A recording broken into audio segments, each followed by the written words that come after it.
சின்ன மருமகள் serial next எபிசோடுங்க review பார்க்கலாமாங்க. இங்கே தமிழ் செல்விக்காக ஒரு ஸ்பீக்கரையே வாங்கிட்டு வந்திருக்காரு. இங்கே சேதுவுமே வாங்கிட்டு வந்து அங்கே உள்ளே வச்சுட்டு அங்கே அதை செக் பண்ணிக்கிட்டு இருக்காரு. இங்கே மலரும் தனமும் அங்கே போயிட்டு அங்கே கொண்டு வந்த பொருள் ஓனர்கிட்ட எங்க எதுக்கு ஸ்பீக்கர் வாங்கிட்டு வந்திருக்காரு அப்படின்னு சொல்லிட்டு கேட்குறாங்க. உடனே அவருமே அங்கே அவங்க ஒய்ஃபுக்கு 6வது மாதம் நடக்க போதான், அதனால அவங்க வயிற்றில் வளர குழந்தைக்கு இப்போ காது கேட்க ஆரம்பிச்சிட்டு இருக்குமா. அதனால அவன் குழந்தைக்கு நல்லபடியாக இதெல்லாம் கேட்டு ஜாலியாக இருக்கணும் அப்படின்றதுனால இந்த ஸ்பீக்கரை அட்வான்ஸாக ஆர்டர் பண்ணியிருந்தாரு. அதனால தான் கொண்டு வந்து கொடுத்தோம். இது வாரண்டி கார்டு, இது அவர்கிட்ட கொடுத்துருங்க. எதனா இது ப்ராப்ளம் எதாவது ஆச்சுன்னா நீங்கள் ஃப்ரீ சர்வீஸ் பண்ணிக்கலாம் அப்படின்ற மாதிரியும் அந்த கார்டை கொடுத்துட்டு போயிடுறாங்க. இதை கேட்டங்க மலருக்கும் தனத்துக்கும் ரொம்பவே சந்தோஷமாக இருக்குது. என்னக்கா பார்த்தீங்களா, இங்கே எவ்வளோ தான் கோவம் இருந்தாலுமே அக்கா மேலே எவ்வளோ பாசம் வச்சுக்கிட்டு இருக்காரு மாமா அப்படின்னு சொல்லிட்டு இங்கே மலர்கிட்டையுமே சொல்லிடுறாங்க. சேதுவுமே அங்கே வச்சுட்டு சைலண்ட்டாகவும் கிளம்பிடுறாங்க. அங்கே ஊஞ்சலில் உக்காந்துக்கிட்டு சேதுவுமே போஸு சொன்னது எந்த விஷயமும் உண்மையே கிடையாது, போஸு ஏதோ நம்மக்கிட்ட இருந்து மறைக்கிறான், அந்த உண்மையை நம்ம எப்படியாவது வெளியே வர வைக்கணும் அப்படின்னு சொல்லிட்டு அங்கே போஸுமே நினச்சிக்கிட்டு உக்காந்துக்கிட்டு இருக்க. அதுக்கப்புறம் அங்கே கருப்புமே வந்து உக்காடுறாங்க. கருப்பு வந்து உக்காந்துட்டு என்ன மாப்பிள்ள என்ன யோசிச்சுக்கிட்டு இருக்க அப்படின்னு சொல்லிட்டு கேட்குறாங்க. இல்லை மாமா, நைட்டு இங்கே போஸ் சொன்னதை தான் உக்காந்து யோசிச்சுக்கிட்டு இருக்க மாமா. இங்கே போஸ் என்கிட்ட சொன்னது எதுவுமே உண்மை இல்லை. அவன் அந்த காட்டுக்குள்ளே போயிட்டு அந்த மாற்று மருந்தை அவன் எடுத்துகிட்டே வரல. ஆனால் அவனுக்கு அந்த மாற்று மருந்து எப்படி தான் கிடச்சிச்சின்னு சொல்லிட்டு எனக்கு கொஞ்சம் கூட தெரியல மாமா அப்படின்னு சொல்லிட்டு இங்கே சேதுவுமே சொல்கிறாரு. உடனே இங்கே கருப்புமே என்ன மாப்பிள்ள சொல்லிக்கிட்டு இருக்க, அந்த ஆபத்தான காட்டுக்குள்ளே நான் மருந்து எடுத்துகிட்டு வந்தேன், அதை பச்சை இலையெல்லாம் சுற்றிட்டு போனேன் அப்படின்ற மாதிரிலாம் அங்கே போஸுமே சொல்லிட்டு இருந்தானே, அதெல்லாம் பொய்யா மாப்பிள்ள அப்படின்னு சொல்லிட்டு கேட்குறாங்க. உடனே சேதுவுமே ஆமாம்மா, அவன் சொன்னது எதுவுமே நிஜம் இல்லை. ஏன்னா அந்த நான் என்னென்ன சொல்கிறேனோ அதுக்கெல்லாம் ஆமாம்மான்னு சொல்லிட்டு தலையாட்டினே தவிர நான் சொன்னதுக்கு ஒன்றுத்துக்கு கூட மறுப்பே சொல்லலை. ஆனால் நான் சொன்னது எல்லாமே பொய் தான். ஆனால் உண்மை என்னென்னா அவங்க உடம்பு ஃபுல்லாக சேரையும் சக்கடையும் பூசிட்டு போனாதான் அங்கே அந்த விஷம் வந்து யாரையுமே கடிக்காது, ஆனால் அந்த தலையை சுற்றிட்டு போனாதான் கடிக்காது அப்படின்னு சொல்லிட்டு இங்கே போஸ் சொல்கிறத நினச்சா எனக்கு ரொம்பவே குழப்பமாகவும் அவன் மேலே ரொம்பவே சந்தேகமாகவும் இருக்குமாம்மா அப்படின்ற மாதிரியும் சொல்லிக்கிட்டு இருக்காங்க. உடனே அவனோட போஸோட சுயரூபத்தை நான் இங்கே அப்பா கிட்டேயும் இந்த வீட்டில் இருக்கிறவங்க எல்லார்கிட்டேயும் நான் வெளிவர வைக்கணும் அப்படின்னு சொல்லிட்டு சொல்லிக்கிட்டு இருக்கோம். உடனே கருப்பும் என்ன மாப்பிள்ள இப்போயே போய் சொல்லலாம் வா அங்கே கருப்பை பற்றி அப்படின்னு சொல்லிட்டு சொல்லுவான். ஏற்கனவே அப்பா என் மேலே ரொம்பவே கோபமாக இருப்பார், சாட்சி இல்லாமல் இங்கே போஸை நான் எதனா அவன் தப்பு பண்ணியிருக்கான் அப்படின்னு சொல்லிட்டு சொன்னோன்னா அப்பா நம்ப மாட்டாங்க, சாட்சியோட அதை நம்ப வைக்கணும். இப்போ நம்ம சாட்சி இல்லாமல் சொன்னால் போஸுமே தப்பிச்சிடுவான் ஏதோ ஒரு காரணம் சொல்லி. நம்ம இப்போ சாட்சியோடு போய் காமிச்சிங்கன்னா போஸு வசமாக சிக்கிக்கிட்டு அப்பாவும் இங்கே போஸுக்கிட்ட இருந்து ஏமாற மாட்டாங்க அப்படின்னு சொல்லிட்டு இங்கே சேதுவுமே சொல்லிக்கிட்டு இருக்காங்க. அதுக்கப்புறம் ராஜாங்கமும் அங்கே வெளியே உக்காந்துக்கிட்டு சன்னியாசிக்கிட்ட அந்த கல்யாண ஏற்பாடு பற்றியெல்லாம் பேசிக்கிட்டு இருக்காங்க. ஈஸ்வரியும் அங்கே அண்ணன் பையனும் தம்பி பொண்ணும் வந்திருக்காங்க அப்படின்னு சொல்லிட்டு அங்கே வீடை சுற்றி காமிக்கிறதுக்காக அங்கே மாங்காய் தோப்புக்கு கூட்டிகிட்டு போயிருக்காங்க. அந்த சமயத்தில் இங்கே சாபுத்தியும் அவங்க ரூமுக்கு போயிட்டு அந்த கல்யாணம் பண்ணிக்கிற பொண்ணு நம்பரை தடக்கிட்டு இருக்காங்க. லாக்குமே தெரியல, என்ன தான் லாக்கு போட்டு வச்சுருப்பாங்க அப்படின்னு சொல்லிட்டு அவங்க யோசிச்சுக்கிட்டு இருக்க. அந்த நம்பர் அவங்க ஃபோன் நம்பர் தான் போட்டு வச்சுருப்பாங்க அப்படின்னு சொல்லிட்டு அவங்க ஃபோன் நம்பருமே போட்டு பார்க்குறாங்க. உடனே லாக் ஓப்பன் ஆகிடுது. அந்த பொண்ணுக்குமே கால் பண்ணி நான் போஸோட சித்தி பேசுகிறேன், நீ கொஞ்சம் வீட்டுக்கு வர முடியுமா, போஸை பற்றின விஷயத்தெல்லாம் நான் உங்ககிட்ட சொல்ல முடியும், சொல்லணும், அது நீ கேட்கணும், கொஞ்சம் சீக்கிரமாக அங்கே வீட்டுக்கு வரியா போஸோட வீட்டுக்கு அப்படின்னு சொல்லிட்டு சொல்கிறாங்க. உடனே என்ன சித்தி சொல்லிக்கிட்டு இருக்கீங்க, என்ன விஷயம் போஸு, நான் இது நீ அதெல்லாம் என்ன கேட்காத, நீ நேரில் கொஞ்சம் டக்குன்னு வா, நான் உனக்கு போஸை பற்றின விஷயத்தெல்லாமே உனக்கு விலாவரியாக சொல்கிறேன். நான் ஃபோனில் சொல்கிறதுக்கு எனக்கு டைம் இல்லை, ஏன்னா அவங்க ஃபோன்லேருந்தே நான் பண்ணியிருக்கேன், அவங்க கொஞ்சம் வெளியில் போயிட்டுருக்காங்க, அவங்களுக்கு தெரியாமல் தான் நான் உங்களுக்கு இந்த விஷயத்த சொல்ல போகிறேன், நீங்கள் உங்களுக்கு இந்த விஷயம் தெரியணும் அப்படின்னு சொல்லிட்டு பார்த்தீங்கன்னா நீங்கள் வீட்டுக்கு வரலாம் அப்படின்னு சொல்லிட்டு கட் பண்ணிடுறாங்க சாபத்திரியும். அதுக்கப்புறம் சைலண்ட்டாக வீட்டை விட்டு வெளியவும் போயிடுறாங்க. அதுக்கப்புறம் இங்கே தாமரையும் போஸுக்கு கால் பண்ணி போஸை தனியாகவும் வீட்டுக்குள்ளே வர சொல்கிறாங்க. ஏன்னா எங்கள் அம்மாவும் இல்லை போஸு, மாமா நீங்கள் இது எங்கள் ரூமுக்கு வரீங்களா அப்படின்னு சொல்லிட்டு இங்கே தாமரையும் சொல்லிடுறாங்க. இதை கேட்ட போஸுக்கு ரொம்பவே சந்தோஷமாக இருக்குது. ஆனால் போஸுக்கு பின்னாடி பெரிய அப்பா இங்கே சேதுவுமே ரெடி பண்ணிக்கிட்டு இருக்காரு அப்படின்னு சொல்லிட்டு இங்கே கொஞ்சம் கூட புரியாமல் இங்கே ரொம்பவே சந்தோஷத்தில் ஆடிக்கிட்டு இருக்காங்க போஸுவுமே. சேதுவும் அந்த விஷயத்த நம்ம எப்படி தான் கண்டுபிடிக்கிறது அப்படின்னு சொல்லிட்டு உக்காந்து டீப்பாகவும் யோசிச்சுக்கிட்டு இருக்க. மலரும் நம்ம விரிச்ச வலையில் போஸு சிக்கிட்டான் அப்படின்னு சொல்லிட்டு வெயிட் பண்ணிக்கிட்டு இருக்காங்க. உடனே இங்கே சாபத்திரியும் அந்த கல்யாணம் பண்ணிக்கிற பொண்ணை கூட்டிகிட்டு வந்து அங்கே அவங்க ரூம்லேயுமே அடித்து வச்சிடுறாங்க. நீ இங்கே இருமா, அங்கே நான் போஸை வர சொல்லியிருக்கேன், அவனோட சுயரூபத்தை அவனோட நிஜ முகத்தை நீ இப்போ பார்ப்ப அப்படின்னு சொல்லிட்டு ஒரு 2 நிமிஷம் நீ சைலண்ட்டாக இருந்தனா போஸோட சுயரூபத்தை நீ பார்த்துடலாம் அப்படின்னு சொல்லிட்டு அங்கே உள்ளே சாத்திட்டு போயிடுறாங்க.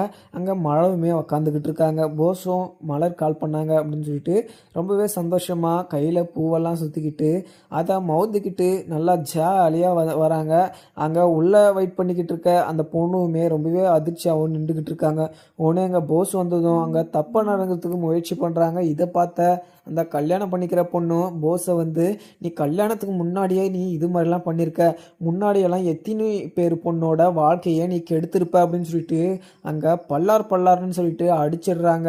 இதை பார்த்த போஸுக்கு பயங்கர அதிர்ச்சியாகவும் இருக்குது. ஸ்வீட் பேபி நீ எங்கே வந்த இங்கே நான் சும்மா தான் மலர்கிட்ட எப்பவும் பேசுகிற மாதிரி தான் பேசிக்கிட்டு இருந்தேன் அப்படின்னு சொல்லிட்டு சொல்லுவோம். அங்கே மலரும் இல்லைங்க, இப்போ எப்போவுமே இதே மாதிரி தான், ஏற்கனவே அங்கே ஒரு பொண்ணோட வாழ்க்கையை கெடுத்துட்டு டிவோர்ஸ் பண்ணிட்டு இங்கே இருக்கான், பத்தாவதுக்கு இப்போ கல்யாண ஏற்பாடும் பண்ணிட்டாங்க. இந்த டைமில் இது மாதிரி இது இவருக்கு தேவையா? எங்கள் மாமாவே இருந்தாலுமே இது மாதிரிலாம் தப்பெல்லாம் பண்ணக்கூடாது, ஒரு பொண்ணுக்கு நீங்கள் இது மாதிரிலாம் துரோகம் பண்ணக்கூடாது அப்படின்னு சொல்லிட்டு இங்கே தாமரையும் ஏற்றி விட்டு இருக்காங்க. அந்த பொண்ணும் ரொம்பவே திட்டிக்கிட்டு இந்த கல்யாணம் எப்படி நடக்குதுன்னு சொல்லிட்டு பார்த்துக்கலாம் அப்படின்னு சொல்லிட்டு கிளம்பிடுறாங்க. அதுக்கப்புறம் இந்த விஷயத்த ராஜாங்கத்துக்குமே கால் பண்ணி அங்கே அந்த பொண்ணோட அப்பாவுமே சொல்லிடுறாங்க. அந்த பொண்ணுமே அவங்க அப்பா கிட்ட சொல்ல அங்கே ராஜாங்கத்துக்கிட்டேயும் சொல்லிட்டு ராஜாங்கம் பயங்கர கோபமாக இருக்காங்க. போஸுன்னு சொல்லிட்டு அங்கே ஃபோனை கட் பண்ணிவிட்டு கூப்பிடுறாங்க. போஸும் ரொம்பவே பதட்டமாகவும் அந்த ஸ்வீட் பேபி தான் இந்த வேலையை வெடியை வச்சு விட்டுருப்பாளோ அப்படின்னு சொல்லிட்டு ரொம்பவே பதட்டமாகவும் கீழே வந்து நிற்கிறாங்க. அந்த ஊர்லேருந்து வந்த சித்தி பொண்ணு அக்கா பொண்ணு எல்லாமே வந்து நிற்கிறாங்க. இங்கே ஈஸ்வரி, சாபுத்ரி, தாமரை எல்லாருமே அங்கே நின்றுட்டு இருக்க. இங்கே நீ பண்ண காரியத்துக்கு உன்னை நான் என்ன பண்ணுறதுன்னு சொல்லிட்டு எனக்கு கொஞ்சம் கூட தெரியல அப்படின்னு சொல்லிட்டு இங்கே ராஜாங்கம் பயங்கர கோபமாகவும் சொல்லிக்கிட்டு இருக்காங்க. என்ன என்ன என்ன சொல்லிக்கிட்டு இருக்கீங்க, எனக்கு ஒன்றும் புரியல, நான் என்ன பண்ணேன் அப்படின்னு சொல்லிட்டு கேட்குறாங்க. நீ பண்ணது உனக்கு தெரியலையா? இங்கே நீ மலர் ரூமில் தாமரை ரூமில் அத்துமீறி நுழைஞ்சதும் இல்லாமல் தாமரை கிட்ட நீ தப்பாக நடந்துக்கிறதுக்கு முயற்சி பண்ணியிருக்க. உனக்கு இன்னொரு கல்யாணம் பண்ணி வைக்கிறேன்னு சொல்லிட்டு நான் முடிவெடுத்தேன் பார்த்தியா, என்ன இது என் புத்தியை செருப்பால் அடிச்சுக்கணும் அப்படின்னு சொல்லிட்டு இங்கே ராஜாங்கம் சொல்லிக்கிட்டு இருக்காங்க.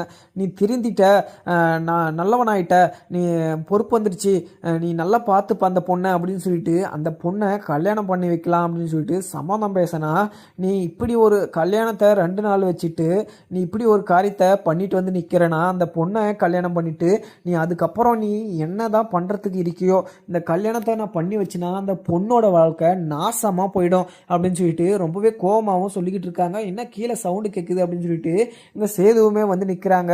உடனே அங்கே ராஜாங்கம் ரொம்பவே கோபமாகவும் சேது திட்டிக்கிட்டு இருந்ததை பார்த்துட்டு அப்பத்தா என்ன அப்பத்தா என்ன பிரச்சனை அப்படின்னு சொல்லிட்டு கேட்குறாங்க.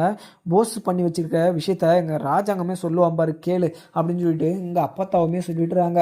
அதுக்கப்புறம் என்ன இங்கே சேதுக்குமே ரொம்பவே கோபமாகவும் இருக்குது போஸு மேலே. போஸு இன்னொரு விஷயத்த என்ன விஷயத்த பண்ணி வச்சிடானோ தெரியலையே அப்படின்னு சொல்லிட்டு இங்கே சேதுவுமே ரொம்ப கோபமாகவும் அங்கே நின்றுக்கிட்டு இருக்க. உடனே எங்கள் சன்னியாசி இன்ன சன்னியாசி இவன் இது மாதிரிலாம் பண்ணி வச்சுருக்கான், இந்த சில்லற வேலையெல்லாம் பண்ணுறதுக்கு இவனை இந்த வீட்டில் விட்டணும்னு சொல்லிட்டு எனக்கு அசிங்கமாக இருக்குது, என்னோட உசுரை காப்பாற்றிட்டான் அப்படின்னு சொல்லிட்டு நினச்சி இந்த வீட்டில் விட்டு அவனுக்கு ஒரு கல்யாணத்தை ஏற்பாடு பண்ணால் இவ்வளோ பெரிய விஷயத்த பண்ணிட்டு வந்து இங்கே எப்படி நின்றுக்கிட்டு இருக்கான் பார் சன்னியாசி அப்படின்னு சொல்லிட்டு சன்னியாசி கிட்ட சொல்கிறாங்க. சன்னியாசியுமே அங்கே போஸை வந்து வெளுத்து வாங்கி பல்லார்னு சொல்லிட்டு அடிச்சிடுறாங்க. உடனே அங்கே ஈஸ்வரிக்கு பயங்கர அதிர்ச்சியாகவும் இருக்குது. ஏன்னா அந்த கல்யாணம் நடக்க போகுது அப்படின்னு சொல்லிட்டு அங்கே ஈஸ்வரி தான் ரொம்பவே சந்தோஷமாக இருந்தாங்க. இங்கே போஸு ரொம்பவே சந்தோஷமாக இருந்தாங்களா அப்படின்றதெல்லாம் விஷயம் இல்லை. ஆனால் அங்கே ஈஸ்வரி ரொம்பவே சந்தோஷமாக இருந்தாங்க. எதனாலனா அங்கே நிறைய காசு வரப்போகுது, நிறைய நகை வரப்போகுது அப்படின்ற சந்தோஷத்தில் இருந்தாங்க. அதே மாதிரி 2,00,000 புடவையெல்லாம் வாங்கி வச்சுட்டு இருந்தாங்க. இந்த ஆசையெல்லாம் ஒரே நாளில் மண்ணாக போயிடுச்சே அப்படின்னு சொல்லிட்டு அங்கே ஈஸ்வரியுமே நினச்சிக்கிட்டு இருக்க. இங்கே என்ன பிரச்சனையாக பண்ணி வச்சுருக்கான் அந்த போஸு. இவனுக்கு நான் அப்போவே சொன்னேன், இன்னும் கல்யாணத்துக்கு 2 நாள் தான் இருக்குது. இந்த 2 நாளில் நீ எதனா ஒரு பிரச்சனையே பண்ணி வச்சிட போகிற போஸு அப்படின்னு சொல்லிட்டு படித்து சொல்லி வச்சுட்டு இருந்தேன். இவன் எதுவுமே கேட்காம என்னத்தான் பண்ணி வச்சு தொலைச்சானோ அப்படின்னு சொல்லிட்டு இங்கே ஈஸ்வரியுமே பயங்கர கோபமாகவும் அங்கே நின்றுக்கிட்டு இருக்க. இங்கே வெளுத்து வாங்கிக்கிட்டு இருக்காங்க சன்னியாசியும் போஸு வழி தாங்க முடியாமல் விட்டுருங்கப்பா அப்படின்னு சொல்லிட்டு கதறாரு. அதுக்கப்புறம் இங்கே ஈஸ்வரியும், மாமா அவன் என்ன தப்பு பண்ணான் மாமா, அவன் தெரியாமல் பண்ணிட்டு இருப்பான், என்னதான் தப்பு பண்ணான் அப்படின்னு சொல்லிட்டு கேட்குறாங்க. உடனே ராஜாங்கமும், ஈஸ்வரி நீ இதுக்கு பேசவே கூடாது, உன் பையன் பண்ண காரியம் அது பெரிய காரியம், அவனை உள்ள தூக்கி போட்டனா லைஃப் லாங் அவன் வெளியே வர முடியாது.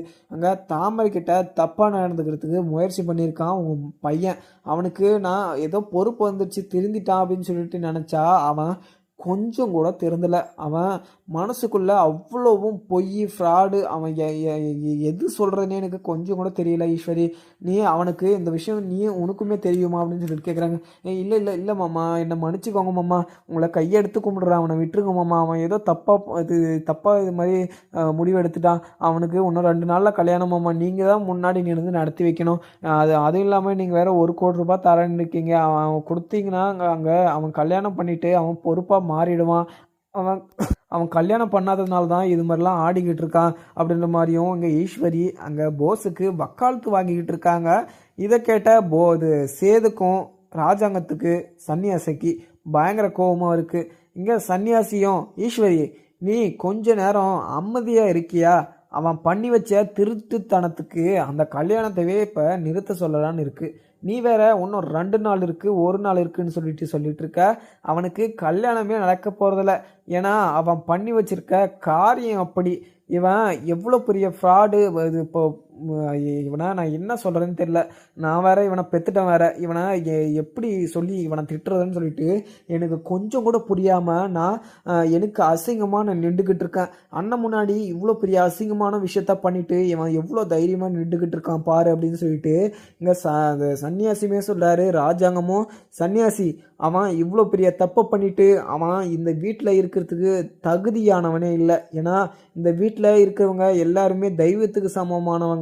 இந்த வீட்டில் அவன் இருந்தானா இந்த வீட்டில் இருக்கிறவங்க எல்லாரும் பேருமே கெட்டு போயிடும், இந்த வீடே பற்றினா நாசமாக போயிடும், அவன் இந்த வீட்லேயே இருக்கக்கூடாது அப்படின்ற மாதிரியும் ஸ்ட்ரிக்டாகவும் சொல்லிடுறாங்க. ராஜாங்கம் உடனேங்க சேதுக்கும், போஸு நீ இது மாதிரி ஒரு காரியத்தை பண்ணுறதுக்கு உனக்கு எப்படி தான் மனசு வந்துச்சோ, நான் உன்னை தம்பின்னு சொல்லிக்கிறதுக்கே எனக்கு அசிங்கமாக இருக்குது தூ அப்படின்னு சொல்லிட்டு துப்புறாரு.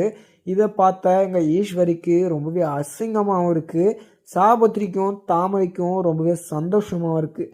ஏன்னா அங்கே தாமரை வீழ்ச்சி வலையில் வசமாக சிக்கிக்கிட்டாரு போஸும். ஆனால் போஸும் அங்கே தாமரையை பார்த்து முறைச்சிக்கிட்டு இருக்க. சாபத்திரியும் அங்கே, என்னடா போஸு முறைச்சிக்கிட்டு இருக்க, என் பொண்ணோட வாழ்க்கையை நாசம் பண்ணலான்னு வந்துட்டு நீ என் பொண்ணவே நீ முறைச்சி பார்த்துக்கிட்டு இருக்கியா, உன்னை செருப்பை கழட்டி உன்னை அடிச்சிருக்கணும், நான் ஏதோ அந்த வீட்டோட பையன் அப்படின்னு சொல்லிட்டு நான் நினச்சிக்கிட்டு இருந்தா, ஆனால் அந்த வீட்டில் இருக்க ஒரு தங்கச்சியவே நீ இது மாதிரிலாம் பண்ணியிருக்க, உனக்கு எவ்வளோ பெரிய தைரியம் இருக்கும் அப்படின்னு சொல்லிட்டு அங்கே சாபத்திரியும் சொல்லிக்கிட்டு இருக்க. போனேங்க ஈஸ்வரியும், உங்கள் பொண்ணு பண்ணதோட என் பையன் அவ்வளவும் பண்ணலை, அங்கே போஸு பொண்ணுக்கிட்ட தப்பாக நடந்துட்டான்னு சொல்லிட்டு நீங்கள் பொய் சொன்னவங்க தானே, இப்போ மட்டும் நீங்கள் உண்மையாக இது சொல்கிறீங்கன்னு சொல்லிட்டு நாங்கள்லாம் எப்படி நம்புறது அப்படின்னு சொல்லிட்டு ரொம்பவே கோபமாகவும் சொல்கிறாங்க. இது அத்தாச்சி, நாங்கள் உங்ககிட்ட பொய் சொல்லணும்னு சொல்லிட்டு எங்களுக்கு அவசியமே இல்லை, அதே மாதிரி என் பொண்ணை போஸுக்கு கொடுக்குறேன் அப்படின்ற மாதிரி நான் சொல்லவும் இல்லை, போஸு எவ்வளோ கேடு கட்டவன்னு சொல்லிட்டு எனக்கு தெரியும், நான் சும்மா கூட வச்சுருந்ததை தவிர அங்கே போஸுக்கு என் பொண்ணை கட்டி வைக்க மாட்டேன் அப்படின்ற மாதிரியும் சொல்லிடுறாங்க. இன்னமும் அசிங்கமாக இருக்குது இங்கே ஈஸ்வரிக்கும், ஏன்னா இங்கே போஸு என்ன தப்பு பண்ணாலுமே அதை மன்னிச்சு ஏற்றுக்கிறாங்க இங்கே ஈஸ்வரியும். இது மாதிரி இது மன்னிச்சு ஏற்றுக்கிறதுனால இங்கே போஸுக்கும் அதுக்கப்புறம் எல்லாமே பார்த்தீங்கன்னா சாதாரணமாக ஆயிடுச்சு. இந்த வீட்டில் இருக்கவங்க எல்லாருக்கிட்டையுமே பார்த்தீங்கன்னா தப்பாக நடந்துக்கிறதுக்கு இங்கே போஸ் முயற்சி பண்ணியிருக்காரு. ஆனால் இதில் ஒரு விஷயம் மட்டும்தாங்க ராஜாங்கத்துக்கு, சேதுக்கு, அப்பத்தாக்கு, மோகனாக்கு எல்லாருக்குமே தெரிய வருது. ஆனால் இதுக்கு மேலேயுமே அந்த வீட்டில் போஸ் இருக்கவே முடியாது. ராஜாங்கமும் அங்கே ரொம்பவே கோபமாகவும் சொல்லிடுறாங்க, உன்னை போலீஸ் ஸ்டேஷனில் பிடிச்சின்னு போய் சேர்த்துறதுக்குள்ள நீ இந்த வீட்டில் இருக்கவே கூடாது, இந்த ஊர்லேயே இருக்கக்கூடாது, இது கண்ணு கெட்ட தூரம் நீ இங்கே தெரியவே கூடாது, இந்த இது வீட்டு சைடு தலை வச்சு கூட நீ படுக்கக்கூடாது அப்படின்ற மாதிரியெல்லாம் சொல்லிடுறாங்க. ஈஸ்வரிக்கு ரொம்பவே பதட்டமாக இருக்குது. போஸை போட்டு ரொம்பவே அடிச்சுக்கிட்டு இருக்காங்க. நீ உனக்கு என்னதான்டா ஆச்சு, உனக்கு பைத்தியம் இது பிடிச்சிருச்சா, நீ இது மாதிரிலாம் எதுக்கு பண்ணிக்கிட்டு இருக்க, நீ நல்லா தானே இருந்த அப்படின்னு சொல்லிட்டு ரொம்பவே அடிச்சுக்கிட்டே சொல்லிக்கிட்டு இருக்காங்க. உடனே இங்கே சன்னியாசியும், ஈஸ்வரி சும்மா நடிச்சுக்கிட்டு இருக்காத, உன் பையனை கழுத்தை பிடிச்சி நீயே வெளியே தரலையா, இல்லை தரன்னு நான் இழுத்து போயிட்டு விடுறவா அப்படின்னு சொல்லிட்டு இங்கே சன்னியாசியுமே சொல்லிக்கிட்டு இருக்கவும், அதுக்கப்புறம் என்ன இருக்குன்னு பார்க்கலாமாங்க. வீடியோ பிடிச்சிருந்தா லைக் பண்ணுங்கள். Thank you friend.